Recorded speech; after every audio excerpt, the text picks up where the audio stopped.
ഏറ്റവും എളുപ്പത്തിൽ ഉണ്ടാക്കാൻ പറ്റുന്ന ഒരു ചിക്കൻ കറിയാണ്. ചോറിൻ്റെ കൂടെ ചപ്പാത്തിയുടെ കൂടെ അങ്ങനെയൊക്കെ കഴിക്കാൻ പറ്റും. അപ്പോൾ വെളിച്ചെണ്ണ ഒഴിച്ചിട്ട് കുറച്ച് ചെറിയ ഉള്ളി ഹോളായിട്ട് ഇട്ടിട്ടുണ്ട്. അതിൻ്റെയോടൊപ്പം തന്നെ ഇഞ്ചി, വെളുത്തുള്ളി, സവാള, പച്ചമുളക് ഇട്ടിട്ട് നന്നായിട്ട് വഴറ്റിയതിന് ശേഷം മഞ്ഞൾപ്പൊടി, മുളക് പൊടി, മല്ലിപ്പൊടി ഇട്ട് അത് സ്ലോ റോസ്റ്റ് ചെയ്ത് അതിലേക്ക് കട്ട് ചെയ്ത ചെറിയ പീസ് ചിക്കൻ ഇടുക.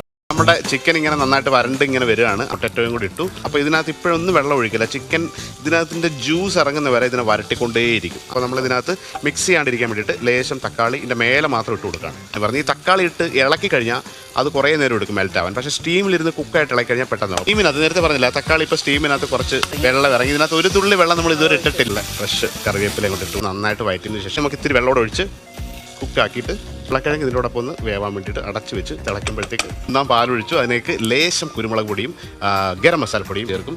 അതേപോലെ ഒരു വെളിച്ചെണ്ണ ഒഴിച്ച് കടുക് പൊട്ടിച്ച് ചുവന്നുള്ളിയും വത്തൽമുളകും കറിവേപ്പിലിട്ട് താളിക്കുക. അപ്പോൾ വേണമെങ്കിൽ നിങ്ങൾക്ക് ഗ്രേവി കൂട്ടി ഉണ്ടാക്കാം, അല്ലെങ്കിൽ ഇതൊരു സെമി ഗ്രേവിയിൽ ഉള്ള ഒരു ചിക്കൻ കറിയാണ്.